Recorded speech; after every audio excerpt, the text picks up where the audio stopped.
L'école malikite, comme toutes les écoles, المذهب المالكي أو المدرسة المالكية هي كباقي المذاهب لها أصول ولها ثوابت ولها أدلة، وهذا الذي سنراه إن شاء الله تعالى، وربما يعني سنستطرد ونحاول أن ندخل في التفاصيل ربما في لقاءات مقبلة إن شاء الله تعالى، لأن الأمر صعب جدا وأنا أبحث في الموضوع فوجدت أن المسألة ليست بالهينة وليست بالسهلة. Il n'est pas du tout facile en fait de s'attaquer à ce sujet et vouloir le résumer, parce que vouloir le résumer c'est le détruire. Finalement, c'est de rien dire et de s'arrêter. Donc je préfère partir point par point et le détailler. Et s'il le faut, reprendre, Inch'Allah Ta'ala, par la suite et aller dans plus de détails. Usul al-madhab al-maliki. Dans un premier temps, c'est quoi le mot, les fondements de l'école malikite? Ma mada naqsidu bi kalimat al-usul. C'est quoi le mot, le terme, d'un point de vue terminologique, les fondements? Ibn Khaldoun, que vous connaissez tous, dans sa Muqaddima, prolegomène, dans son ouvrage le plus réputé, va définir al-usul en disant اعلم أن أصول الفقه من أعظم العلوم الشرعية وأجلها قدرا وأكثرها فائدة وهو النظر في الأدلة الشرعية من حيث تؤخذ منها الأحكام والتكاليف. Ce qui veut dire, il faut savoir que les fondements de la jurisprudence en général et du droit musulman, c'est le sommet des sciences et c'est le niveau le plus supérieur. Connaître les fondements d'une école, c'est connaître le sommet de la jurisprudence dans le droit musulman. Et il dit, Ibn Khaldoun, dans cette définition, il dit que c'est la manière la plus prépondérante et la plus importante et la plus fondamentale dans le fait de faire extraire et d'aller chercher les jugements à partir des arguments qui relèvent de la législation islamique. C'est la manière, c'est le procédé, c'est le mode opératoire suivi par le chercheur, par le docteur, dans le but d'aller chercher les jugements qui relèvent d'une telle ou telle situation. Donc c'est un travail très complexe et très compliqué. Et à partir de ces jugements, en effet, il y aura des responsabilités, parce que quand on dit un jugement, donc on les applique à un responsable, et ce responsable rendra des comptes par rapport à cette responsabilité, et en même temps, il y aura des jugements, des responsabilités et des jugements. Et chaque école, لكل مذهب من المذاهب أصوله الفقهية التي يبني عليها اجتهاده. Chaque école a ses fondements. L'école hanafite, elle a ses fondements. L'école malikite a ses fondements. L'école shafi'ite a ses fondements. L'école hanbalite, elle a ses fondements. Et chaque école, en principe, je dis bien, les fondateurs de l'école n'ont pas eux-mêmes instauré les fondements de leur école, mais ce sont les disciples de l'école qui ont, en faisant ce qu'on appelle la compilation de l'effort, et à la fin, ils vont déduire à partir de ce travail que tel cheikh, tel imam a choisi, a utilisé tel mode opératoire pour extraire le jugement. Sauf l'imam al-Shafi'i, que lui-même a instauré à son école le code et il a codifié sa législation dans son fameux ouvrage Al-Risala. Dans son ouvrage Al-Risala, il a lui-même instauré les règles d'extraction du jugement. L'imam Malik, il ne l'a pas fait. Il n'a pas rédigé, il n'a pas dit « je vais me baser sur tel fondement, sur tel fondement, sur tel fondement, sur tel fondement ». Non, il va laisser, ce travail a été fait par extraction, par déduction et par induction, fait par les élèves de l'école et non pas par le fondateur et pas par le maître de l'école. المذهب المالكي والإمام مالك رحمه الله تعالى لم يقم بنفسه باستصدار أو بخلق أصول فقهه أو جعلها في رسالة يضعها لتلامذته بل علماء المذهب هم من استخرجوا انطلاقا من موطأ الإمام مالك الأدوات والأصول التي اعتمدها الإمام مالك رحمه الله تعالى في جعل مصنفه واستصدار أحكامه واستصدار فتاويه والإجابة على فتاوى الناس فيما يتعلق بالمدونة الكبرى أو فيما يتعلق بطريقة تأليفه وخلقه وجعله لكتاب الموطأ. وهناك فرق كبير بين المدونة الكبرى وبين الموطأ، وهذا ربما نجي له إن شاء الله تعالى في لاحق الوقت إن شاء الله تعالى. إذن الأصل، ما معنى الأصل؟ أصل كل شيء.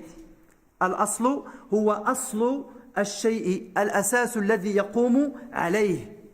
الأصل هو الأساس. أصل البيت أساسه، أصل البناء أساسه، فلكل بناء ولكل شيء أساس، والأساس الشيء هو أصله كما قال الفقهاء. أساس الذي يقوم عليه، ويطلق كذلك على ما يبنى عليه غيره. كل شيء يبنى عليه غيره فهو أصل. Le fondement, c'est pour la construction, même pour la construction d'un bâtiment, il faut des fondements. Donc les fondements, c'est la base sur laquelle il se construit, il se fabrique le reste de l'immeuble ou le reste de la chose ou le reste du bâtiment. Et je vous laisse imaginer pas uniquement dans les fabrications, mais aussi dans la construction des idées et des idéologies et des pensées. Donc les fondements, c'est l'ancrage sur lequel le reste va se construire, va se fabriquer, va se chevaucher et va venir justement s'instaurer et se tisser pour construire un tout indivisible. Voilà les fondements. Et c'est quoi les fondements dans l'école malikite? C'est ce qu'on va essayer de faire et d'étudier, Inch'Allah ta'ala. Wal aslu yuqabiluhu al-far'. Et chaque fondement, chaque racine correspond une ramification, une branche. Donc, à l'opposé du fondement, la ramification. Wa likulli aslin far'. Al-abu aslun wal-awladu far'. Al-jaddu aslun والولد فرع. إذن فالابن فرع عن أصله والأب أصل لفرعه. إذن الفرع يقابله الأصل. لذلك حتى العلماء فرقوا بين الفروع والأصول. فالأصول لا تتبدل ولا تتغير. الفروع قد تختلف. C'est ce qu'on appelle les ramifications, les choses qui portent à équivoque, qui supportent plus d'une seule interprétation. C'est ça les furu', les ramifications. Mais les fondements ne supportent pas plus d'une interprétation. Quand ils supportent deux interprétations, ils deviennent des choses subsidiaires, auxiliaires. Ils ne relèvent pas des fondements. Donc l'école malikite, c'est ce qu'on va essayer de détailler dans cet exposé, Inch'Allah ta'ala. فالاصطلاح هذا في اللغة. أما في الاصطلاح فالأصل يأتي على 5 معاني. الأصل في الاصطلاح يأتي على 5 معاني. Les fondements, le fondement ou les fondements au pluriel ou au singulier, il peut avoir 5 catégories. Il peut supporter 5 définitions et 5 champs d'application que les juristes, les docteurs de droit islamique vont utiliser chacun selon son école et chacun selon son interprétation et sa compréhension de la langue arabe. La première utilisation du mot al-aslu, c'est ad-dalil, l'argument. Donc le fondement peut vouloir dire l'argument. Ça c'est la première définition de al-asl. Et un exemple, wujub as-salat. Ça c'est un dalil, c'est un asl. Wujub as-salat. Mais quel est l'argument de wujub as-salat? Dalil في القرآن الكريم. وأقيموا الصلاة.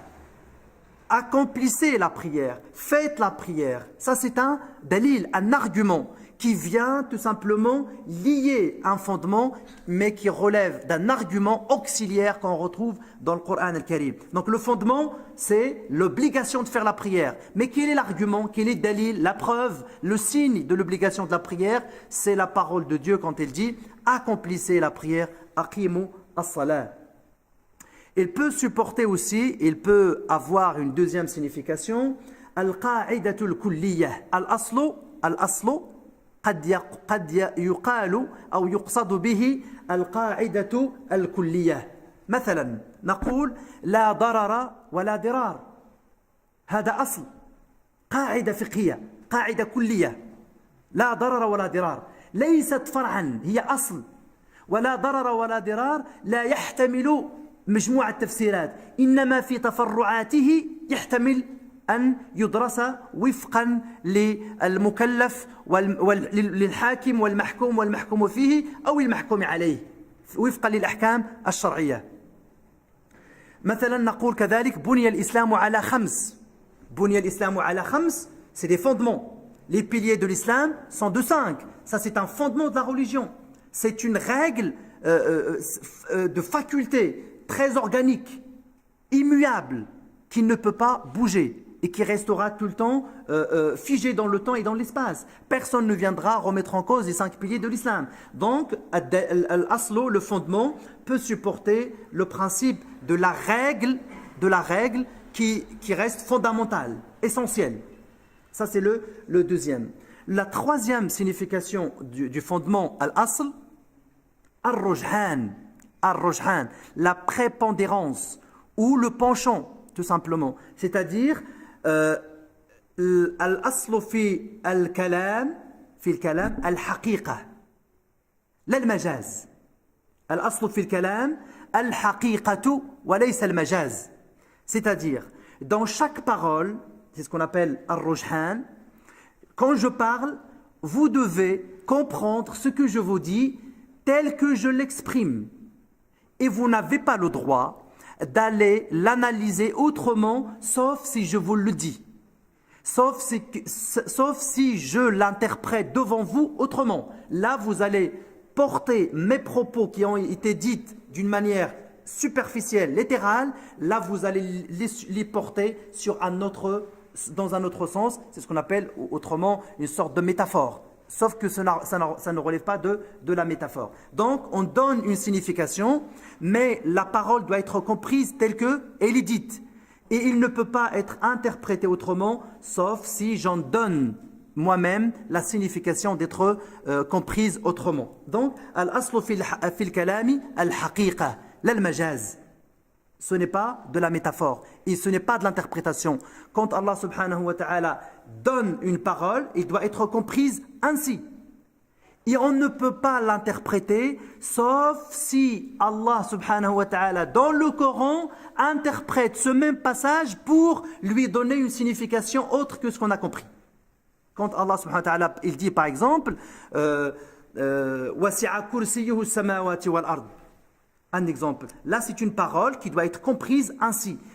Il y aura d'autres passages dans le Coran quand Allah subhanahu wa ta'ala va expliquer comment il a justement créé les cieux et la terre. Il va expliquer lui-même comment cette création a été faite et de quelle manière elle a été faite. Donc, la parole doit être comprise dans son sens premier et dans son sens propre et non pas dans le sens figuré. Donc je ne peux pas interpréter un asl, un fondement, en lui donnant un sens figuré que quand l'orateur lui-même lui a donné la signification autre que celle de l'esprit et de la signification propre. Ce sont des termes يعني مصطلحات صعبة جدا لأنها تدخل في مضمار الفقه وفي الآليات لفهم الفقه الإسلامي. C'est une très grande terminologie, effectivement, qui nécessite un très grand travail. C'est pour ça que je vous disais que c'est impossible, voire même impossible de traiter le sujet aujourd'hui entièrement. C'est quasiment impossible, tout simplement pour la raison de la complexité de la terminologie qui va être utilisée aujourd'hui. La quatrième المعنى الرابع أو الاصطلاح الرابع لكلمة الأصل المسألة المقيس عليها مثلا الخمر والنبيد. On a un jugement. Selon ce jugement, on doit le comparer pour l'interpréter, pour juger d'autres situations qui est comparable à la première que le fondement que nous avons dans le Coran, comme l'alcool. Le vin, l'alcool est interdit. Et à partir de là, on doit en déduire que tout ce qui ressemble à l'alcool est interdit, du moment que ça rentre dans la catégorie de faire perdre aux croyants, aux responsables, sa concentration, sa considération, sa distinction. Et donc tout ce qui relève du domaine de l'alcool, il est interdit. C'est ce qu'on appelle al-mas'alatul maqisu alayha, c'est-à-dire la chose sur laquelle on va comparer. Donc le fondement peut porter cette signification aussi.